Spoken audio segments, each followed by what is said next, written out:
Montana Talks here. Live and local. This is Montana Talks with Aaron Flint.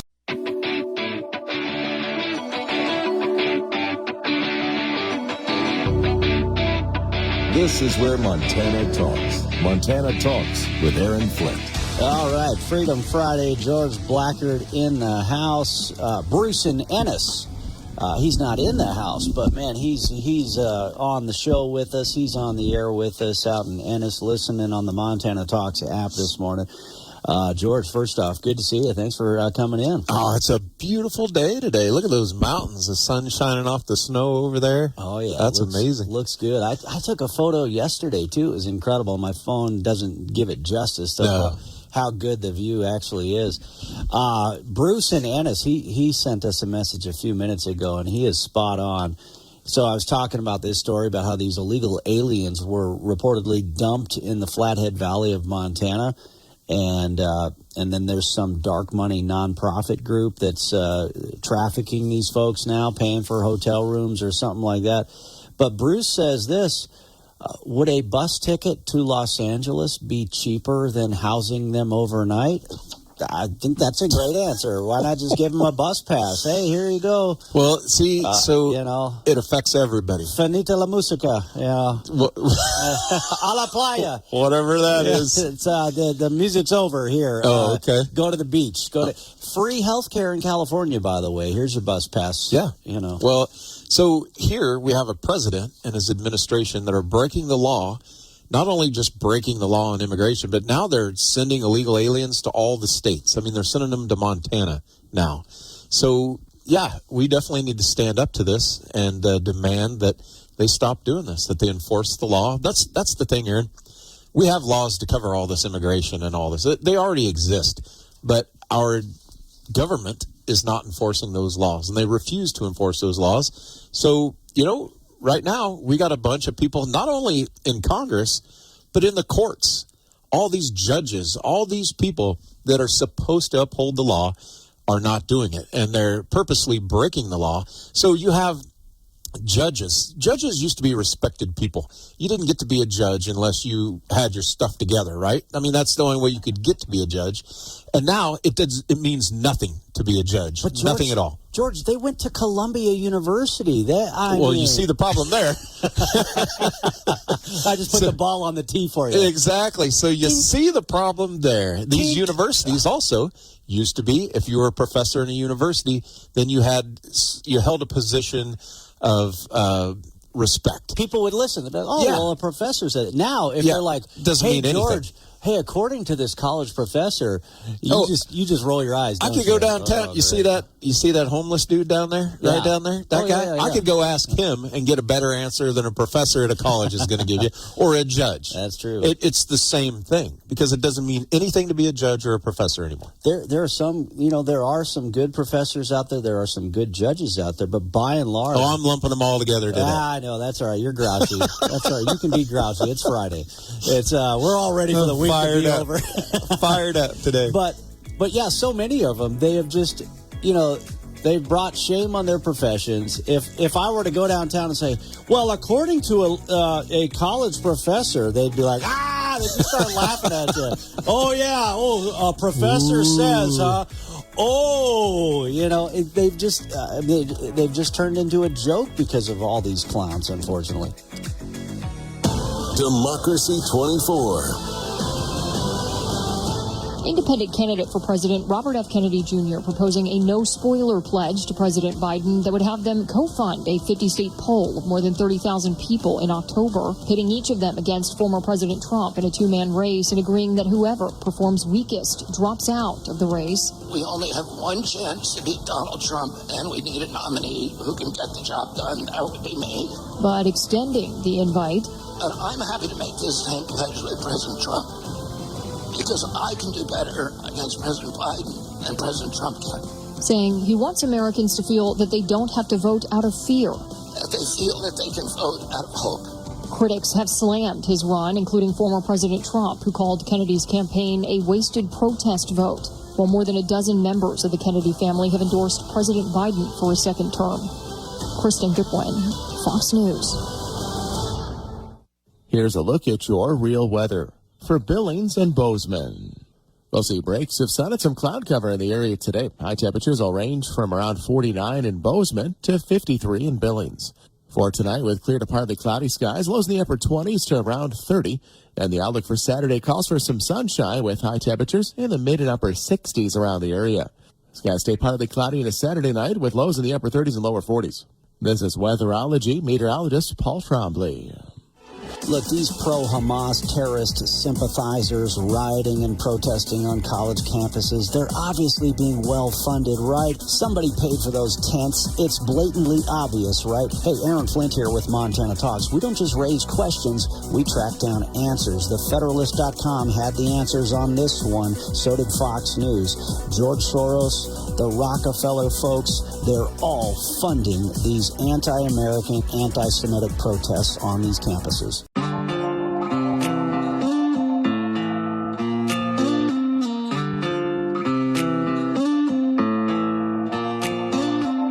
Serving the great state of Montana, from the peaks of the Beartooths to the banks of the Clark Fork River. Montana Talks with Aaron Flint. All right, George Blackard in the house. Freedom Friday here. What, man? Whoa, hey. Crazy. I joked to Travis earlier this morning because we were like, man, it's finally Friday. And I was like, George will be here. Well, let's just make George do all the work this morning. There you go. Yeah, George, I'm going to just keep my mic off. Here you go. Put me in, Coach. Yeah. So, I did not mean to. You can do it. I did not mean to disparage homeless people a while ago and comparing, saying I didn't that think you were. Well, no, I was definitely disparaging judges, though. That's all right. You can do that. Yeah. Do that. Well, it's just crazy, Aaron. This is the crazy mixed up country that we have right now.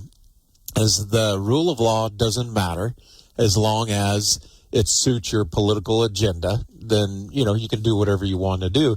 And I was listening to you earlier, and we were talking about John Tester, and he hasn't come out and talked about any of this. He hasn't come out and said anything about the illegals that Joe Biden's putting in our state, because, again, a reminder, people, he backs Joe Biden 95% of the time, something like that, in the way he votes. Yeah. And the other 5% of the time, he doesn't vote. He can get away with it, and so he's still basically backing Biden. So really, he's 100% of the time. 100% of the time. With the old shuffle feet. Yeah, and here's the thing.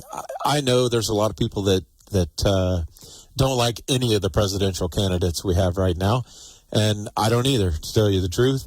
But if you vote for Joe Biden, I mean, you are voting for this whole illegal mess. You're voting for him sending illegals to your town. You're voting for everything that happens from that, too. All the murders and rapes and all this stuff that these illegals have done. And I'm not saying they're all doing it, but it's a problem that wouldn't exist if we didn't let all these people in here or fly them in on purpose. Well, and what you just said, is interesting. I've been traveling the state doing these events where we've been talking about Bidenomics, these Americans for Prosperity Montana events. And I had one fellow veteran, and good guy. We ended up chatting, and then by the end of the hour, we were joking around, with the gym owner. And anyway, but this guy was like, he saw the Bidenomics thing, and he just started going off about how he really doesn't like Donald Trump, just hates Donald Trump, and blah blah blah. And I'm like, and finally I was like, well, hey, look, brother. First off, thanks for your service, but look, the reality is like here in Montana, okay, you don't like Donald Trump, okay, I get it, but like Montana is not going to matter in the presidential race. So let's take Trump, Biden, the rest of them out of the equation here. What about everything else? What about open borders? What about inflation and everything else that's going on right now? And so the point being is like, for somebody like you who's saying, I don't like any of these presidential candidates. Well, you know what? The House matters. The Senate matters. And in fact, and that's the most important thing we can do here in Montana is in that U.S. Senate race, defeating once and for all liberal Senator John Tester, who is responsible for these open borders. And so like, you don't like the presidential candidates? Well, stop focusing on the presidential race so stinking much. Focus on what you can do to actually make a difference here in Montana. Yeah, absolutely. That's a good point. Very good point. And, don't let these campaign commercials sway you one way or the other, because John Tester, if you watch his commercials, you would think he's the most conservative Democrat out there. And they're all lies, and it's window dressing. I can't believe he even gets away with running these commercials because they're not factual at all. I mean, it's unreal. I ran into another guy, and he had a Marine Corps hat on, so and I could tell he was a little grouchy when he saw the Bidenomics thing. And he was like, well, John Tester's great. And then I'm thinking, okay, maybe this is one of those guys that actually is fooled by these John Tester Veterans Campaign commercials. Well, then, literally 30 seconds later, he's like, and Hillary Clinton was great, and Donald Trump actually lost the 2016 election. I was like, okay, you're that guy. You're the one guy in that, I was like, there's no convincing this guy. But I was like, you know what, man, hey, thanks for your service, hey. But it's just like, there's no convincing a guy like that. A guy like that who says, well, I'm a veteran, and I'm for John Tester, and Hillary Clinton was great. It's like, okay, you've drank the Kool-Aid, man. Like, somebody spiked your canteen cup. He had a traumatic brain injury somewhere in there. Hey, God bless everybody, but who served. But Aaron, that's the great thing about this country is you can say whatever you want to say. Yeah, I mean, it's just like this guy that has the Hims and Hers company that he comes out and he says to all these anti-Israel protesting college students, he says, "Come to work for me. I'll give you a job. It doesn't matter what the college." How they punish you, I don't care about that. You have courage in this, and I'll hire you. Well, wow. That's great. You can say that. But, hey, if your company goes out of business because of it, well, congratulations. Yeah, that's right. There are some arenas that I think if you own a business, you need to stay out of, probably, if you want to stay profitable.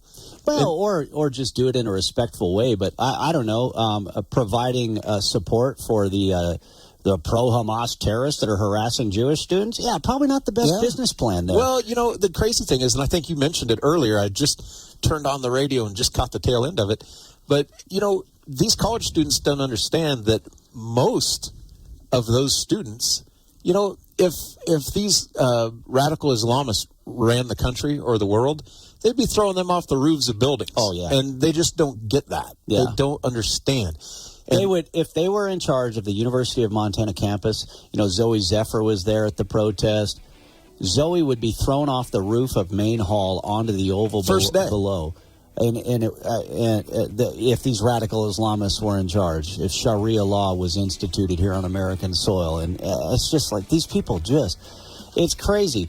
All right. George is fired up. I was going to get to Gary and Billings, but George is on a roll. He's fired up. Gary, we'll get to you after this if you can stand by, because he's got a very good question for us here.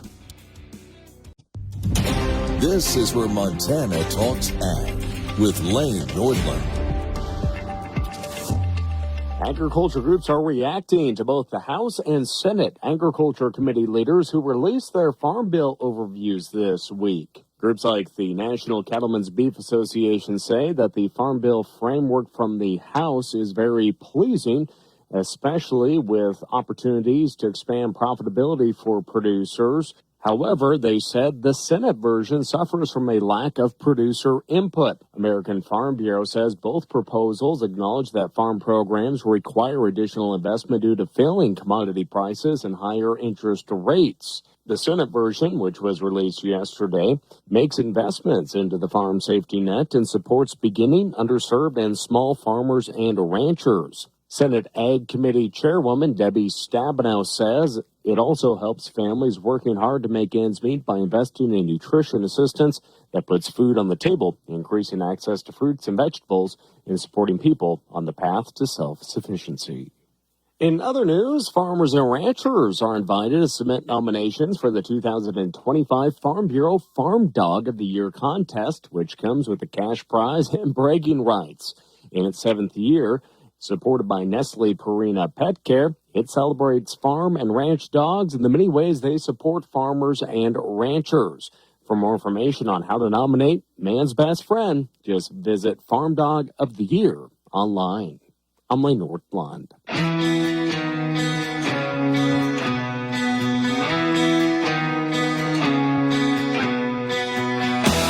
Taking your calls live.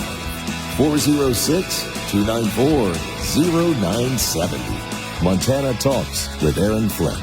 All right. I hope Gary in Billings is still there because I think he's got the same question that Tom in Broadview sent to me earlier this morning in an email here. Gary, thanks for the call. What's on your mind?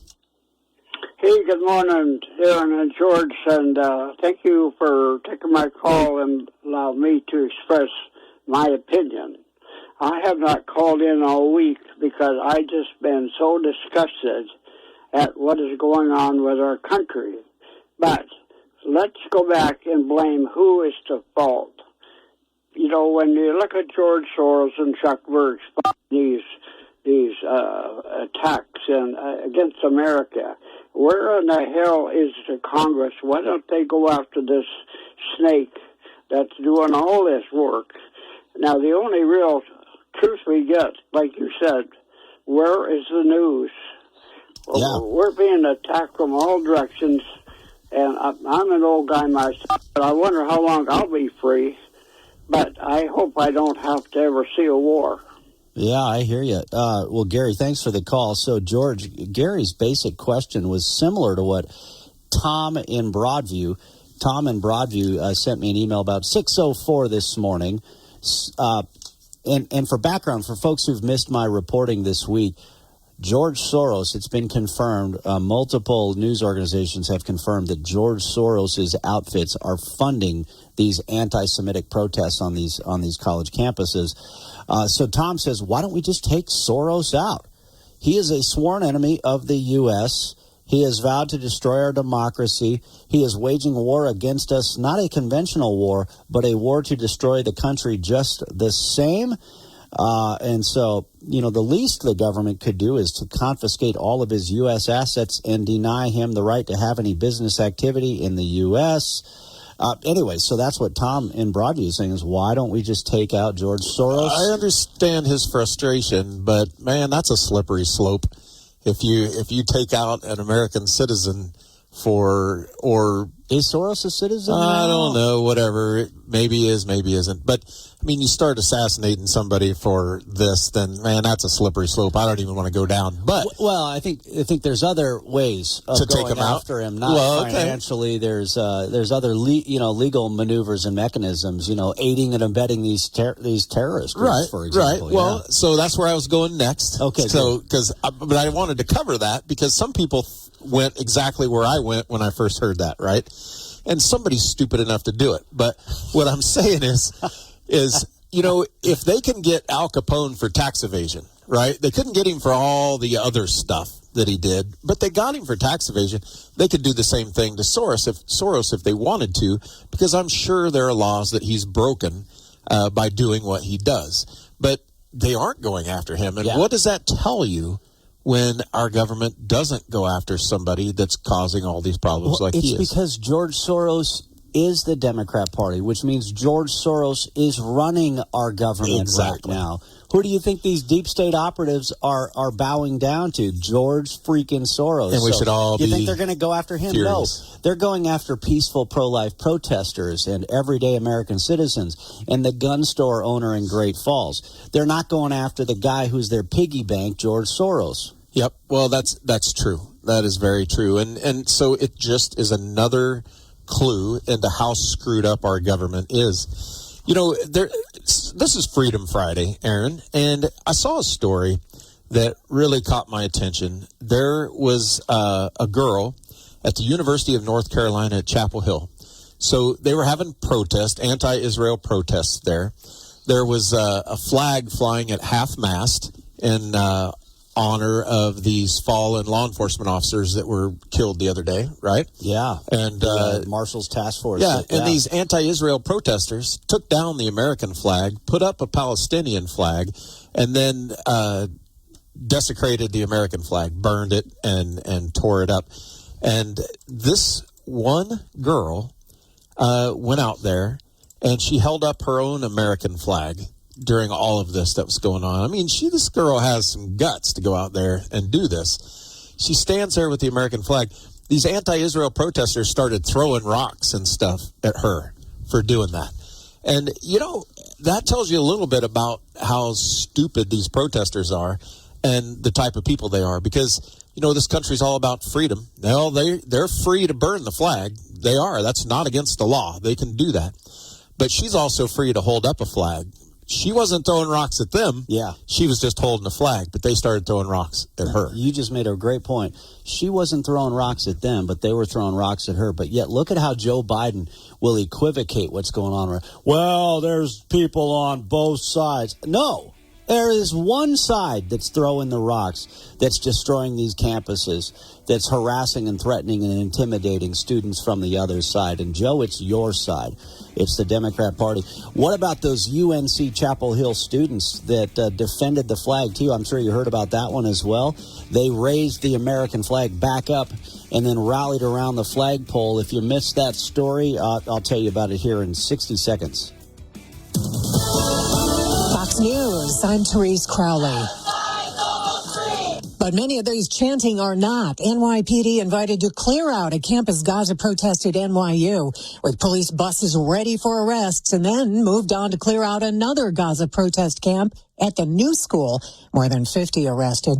A day after President Biden said peaceful protest is protected, but violence, threats, and intimidation are not peaceful protest. As this student at UNC Chapel Hill, Haley, tells Fox. I definitely got water thrown at me and sprayed at me. I know a couple kids had rocks and sticks thrown at them. One of my friends got hit with a water ball and he had like a gash under his eye. Former President Trump back to court in New York after complaining the judge's gag order means he can't even testify at his own trial.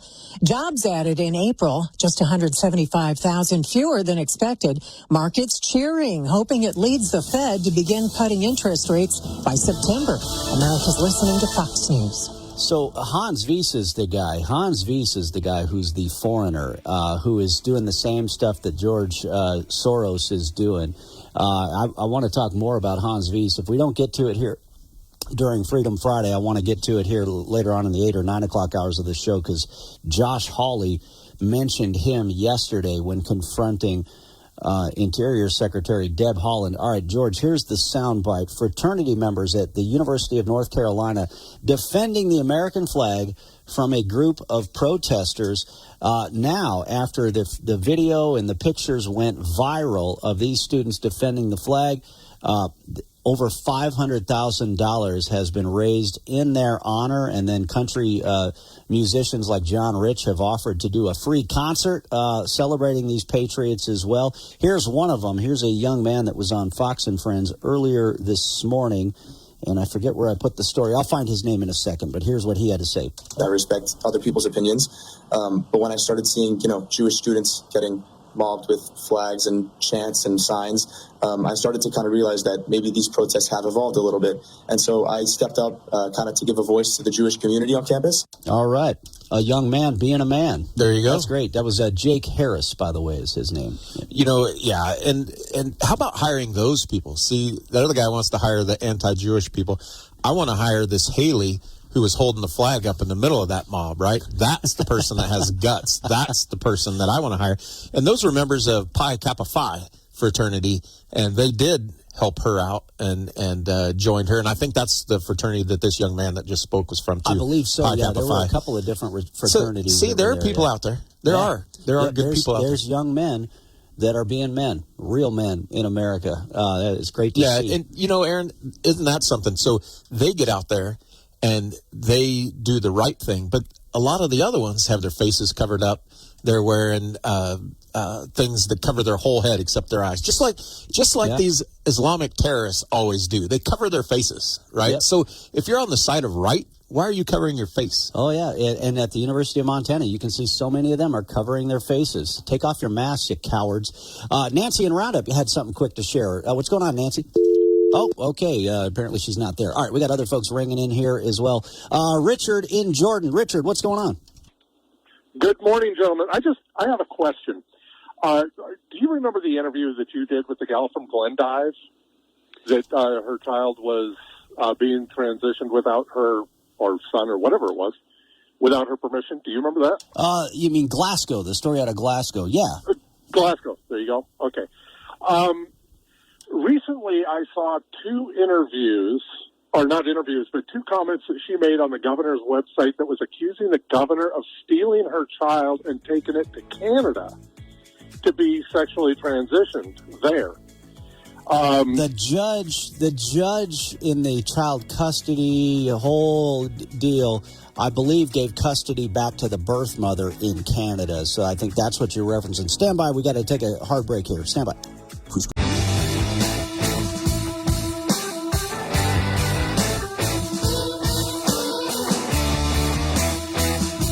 This is where Montana talks. Montana Talks with Aaron Flint. All right, let's go back. Hopefully Richard and Jordan is still there since we got cut off by the hard break there. But yeah, Richard, the case you're referring to, that case out of Glasgow, Montana, as I understand it, look, I understand the family's concerns and frustrations, but basically you've got a child custody case that turned into with the judge up there.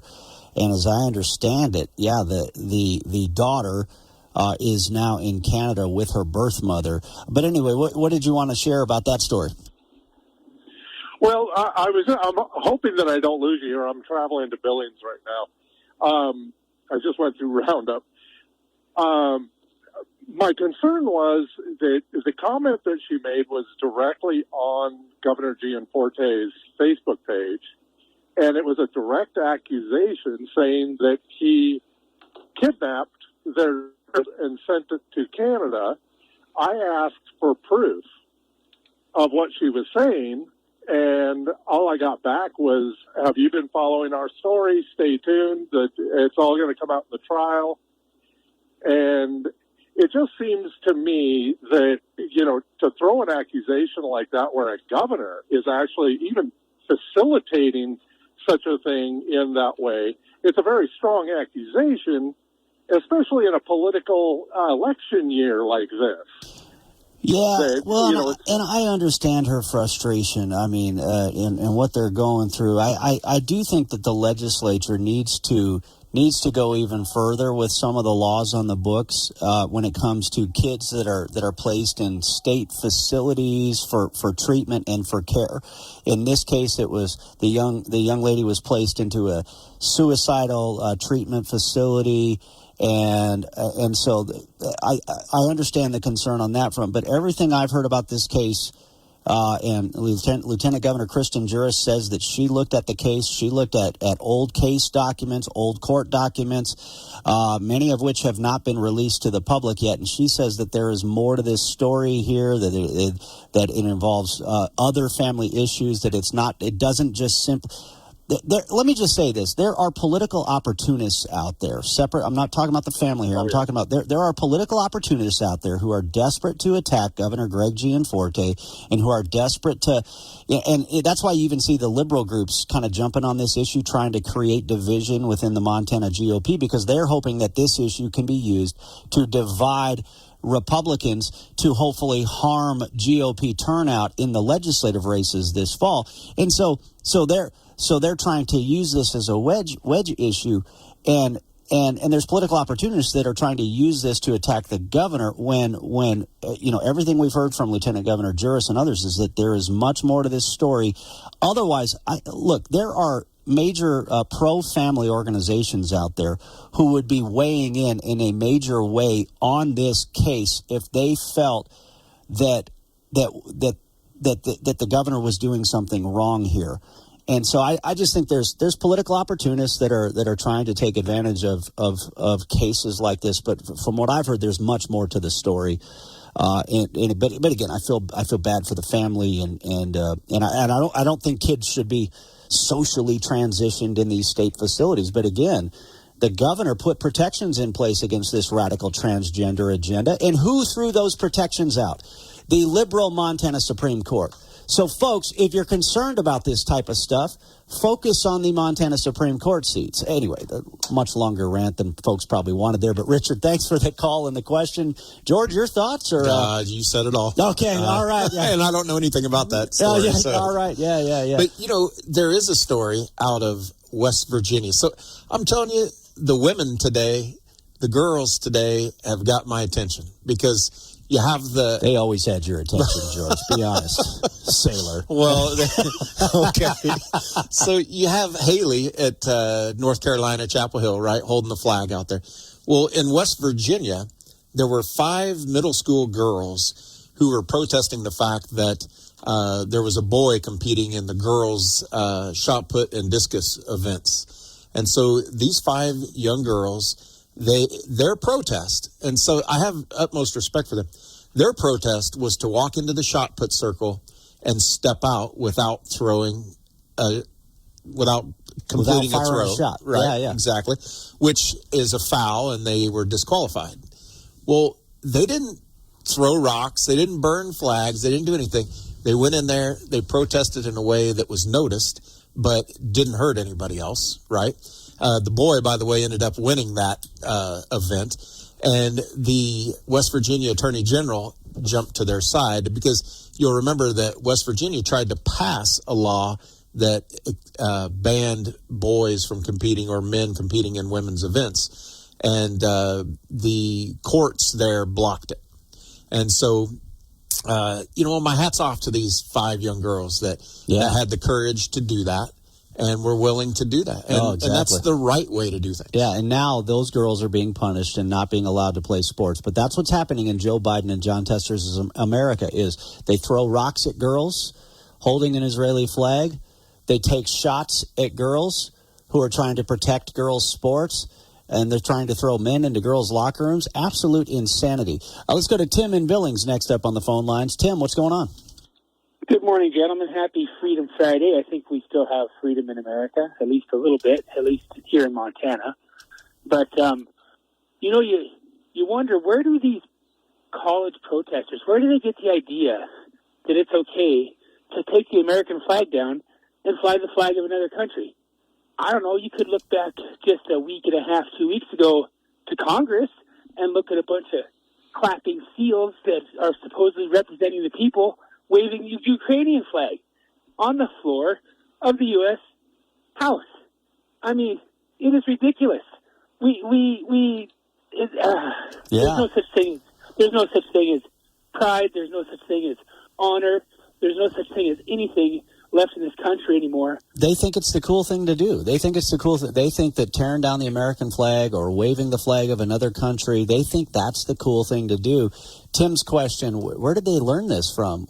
TikTok, other social media platforms, sometimes from these leftist professors themselves. George, your thoughts? Yeah, you're absolutely right. That is where they learn this stuff because those people are encouraging them to do it.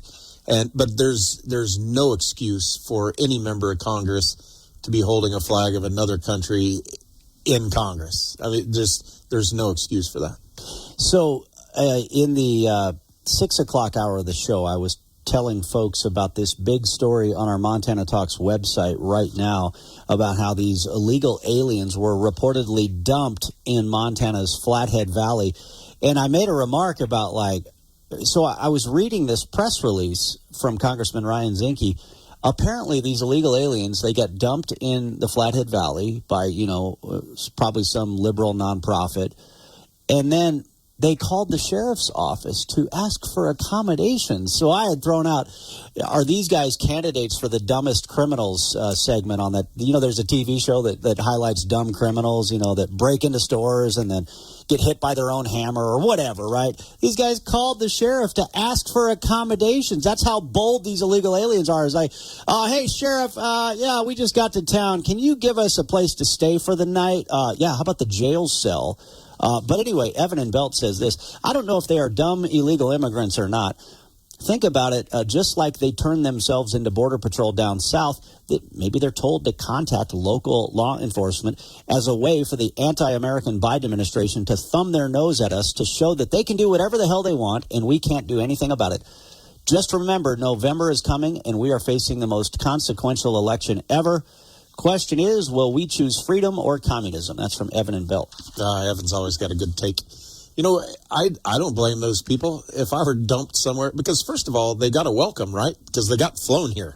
So somebody welcomed them and said, here, we're going to put you in a nice place. So they get there. They don't know where to go or what to do. So, yeah, I would go ask for a place to stay, too. I don't hold that against them. But, man, they shouldn't be there to begin with. That's what it boils down to. That's right. George, I loved it at the top of the hour when we first started this show here, and you went on your rant about judges and professors. Yeah. I'm like, man, there's some nice judges. Ashley Harada's a great judge. We got, anyway, I know what you meant there.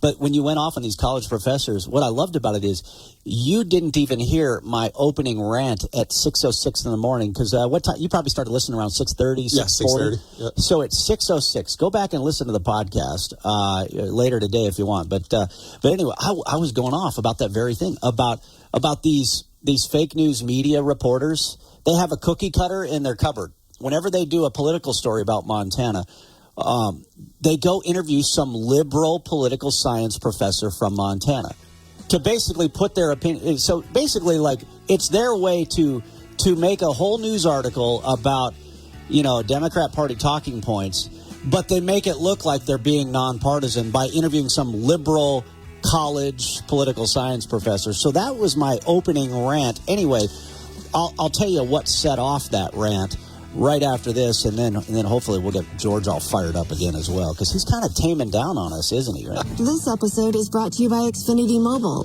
Save money the easy way. Learn how new Xfinity Mobile customers can buy one unlimited line and get one free for a year now through June 21st. That's like $20 a month per unlimited line. Visit XfinityMobile.com today to learn more. Offer ends June 21st. Restrictions apply. Existing Xfinity Internet service and 2 unlimited lines required. Reduced speeds after 30 gigabytes of usage per line. Data thresholds vary. Fox News commentary. Governor DeSantis announces Freedom Month in Florida. If you're wondering why Americans keep voting with their feet, here's another reason. I'm Tommy Lahren. More next. From the Fox News Podcasts Network. I'm Janice Dean, Fox News senior meteorologist, and my podcast, the Janice Dean Podcast. Every week, I'll be focusing in on a person, a place, or a thing that deserves your attention because it makes the world a better place. Be sure to subscribe to the Janice Dean Podcast at foxnewspodcast.com or wherever you listen to your podcasts. And don't forget to spread the sunshine. America's listening to Fox News. According to a declaration made this week by Florida Governor DeSantis, the month of July will now be Freedom Month. Starting July 1st in Florida, things like fishing, camping, pool, and other outdoor supplies like sunscreen, bug spray, and charcoal for grilling will be tax-free. Boating and water activities will also fall under this Freedom Sales Tax Holiday Initiative. Governor DeSantis said he wants people to go out and enjoy the summer season, and with this tax relief, more will be able to do just that. While blue states tax their residents up to their eyeballs and bury good people under red tape and regulations, states like Florida are doing the opposite. Is it really a wonder people are flocking to free states? You can be taxed to death to live in filth, crime, and squalor, or you can move to a state with law, order, liberty, and decency. I can't imagine an easier decision in the history of decisions. I'm Tommy Lahren, and you can watch my show, Tommy Lahren is Fearless, at Outkick.com. Media Minute with Howard Kurtz. Finally, President Biden yesterday spoke out against the violent student protests. I've been saying this for a couple of weeks, but now he was under pressure from the media, from his own party, and added an unscheduled speech. Destroying property is not peaceful protest, said the president. It's against the law. Vandalism, trespassing, breaking windows, shutting down campuses, forcing the cancellation of classes and graduations. There should be no place on any campus, no place in America for anti-Semitism or threats of violence against Jewish students. Now, was that so hard? Why could he not have said that a week ago, days ago? At the same time, every time you mention anti-Semitism, do you have to then throw in Islamophobia and discrimination against Palestinians and others? Well, at least he said it. He tried to be balanced. And finally, he found his voice. That's creativeplanning.com. Brought to you from the Montana Hot Spring Spas, the hot tub company that your friends recommend, Studio.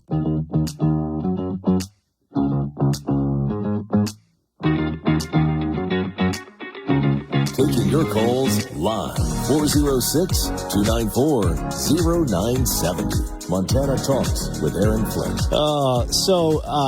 Political science professor Paul James Pope at Montana State University, Billings. Now, you could go do a news story about Montana politics and interview a political science professor from Montana State University, Bozeman, and it would be a joke because it's just biased, partisan, left-wing talking points. But no, Politico decides to go interview not just a political science professor at MSU Bozeman, but at MSU Billings. Anyway, and it's a story about property taxes. And this guy is basically just spouting nonsense Democrat Party talking points. But see, that's what the liberal media does. They want to inject their opinion and call it news. We do opinion here. This is a talk show. We give our opinions. Oh, I'm full of it. That's right. Well, in more ways than one. No, they pretend to do news, but really they're giving their opinion. But how they cover it up is they go interview some liberal college professor to say, wow, and it's just like, give me a break. I mean, what a joke. Go find another cookie cutter out of your cupboard. That was kind of my opening rant at the 606. And that's true, and people need to be aware of that and use some thinking and common sense, because you can pick those stories out pretty easily and tell which ones are not really news but more opinion because of who they interview or who they quote in those stories. So yeah, you can pick them out. Just pay attention. That's the thing. Let's see. We had a message from where did it go? I had it in front of me. A message. I think it was from Nick in Connor, Montana, if I'm not mistaken. I don't know. Sorry, I've got so much in front of me. Sometimes I'll lose my messages. But anyway, he said something to the effect of Governor Gianforte vetoed a bill that would have helped the Kolstad family. If I recall correctly, that legislation was a massive reform bill for child protective services. So maybe you could make the argument that it might have helped the Kolstad family in Glasgow in one way or another, but it also had much more ramifications and implications as well. So I think there's more to it. But either way, Nick, thanks for the message on that front. Well, and, you got to be reasonable on some of this too, because that's what both parties love to do. Well, that guy vetoed this bill. Well, he didn't veto it because of that topic. He vetoed it or voted against it because all the other garbage that was in there. You can't vote for bad legislation because there's one good thing in it when there's 20 bad things. But that's the game they play. Yeah. And then somebody else had a message, and I apologize. Again, I don't know what I did with the message that was sitting right in front of me, but there was another one, and somebody was making the point, hey, we need to call out the governor and the sheriff in Flathead County. They need to do something. So all of them are speaking out in opposition to these illegal aliens that were reportedly dumped in Montana's Flathead Valley. But obviously, the rest of us are saying, hey, we need to round these illegal aliens up, deport them, get them out of here. But we've all seen, again, what happens when you do that very thing, which is then the feds come in and say, no, you don't have the authority as a state to do it. You don't have the authority. And so that's why I think the easiest solution is what Bruce and Ennis suggests, which is give them a bus pass to L.A. Yeah. Free health care in California. Here you go. Frankly, to me, that is the easiest short-term solution without getting into a massive back-and-forth court fight that we can do. Is a bus pass to somewhere else. Anyway, man, we already got like 30 seconds to go. George, give us the final word here. I get to talk enough. It's crazy. Well, I think everybody just pay attention. Watch the news. See what's going on. Don't take it on its face value because every side's pushing an agenda. Do some research. Look into it. Dig deeper. Be smart. Use your best judgment. There you go. Hey, well said. That's why I love taking phone calls here, because if I say something that somebody disagrees with or slightly gets something wrong, they could call in, send us a message, and that's part of the fun. Let's see. I know we've got a little bit of open phones time coming up here in the 8 o'clock hour. I've got Don Kay from the Montana GOP on the schedule, but we haven't confirmed that one yet, so stand by. I'm Anna Eliopoulos with your Fox True Crime Minute. A Pennsylvania man convicted of kidnapping and murdering a woman after luring her to the Nevada desert. John Matthew Chapman admitted to officials that he led the unnamed woman, who was his girlfriend, to believe the two were taking a road trip to Las Vegas for a photo shoot in September 2019. Instead, he took her to the desert, tied her up, and suffocated her, admitting that he did so because he needed her money. The woman's neighbors started getting suspicious after not having seen her for months, but seeing Chapman living at the property, leading to a welfare check where authorities found Chapman with the victim's cell phone, zip ties, and a roll of duct tape. They also found out that Chapman was pretending to be her on her Facebook Messenger account. He faces life in prison when he's sentenced in August. There's more on this story at foxnews.com. Subscribe to the Fox True Crime Podcast with Emily Compagno. I'm Anna Eliopoulos with your Fox True Crime Minute.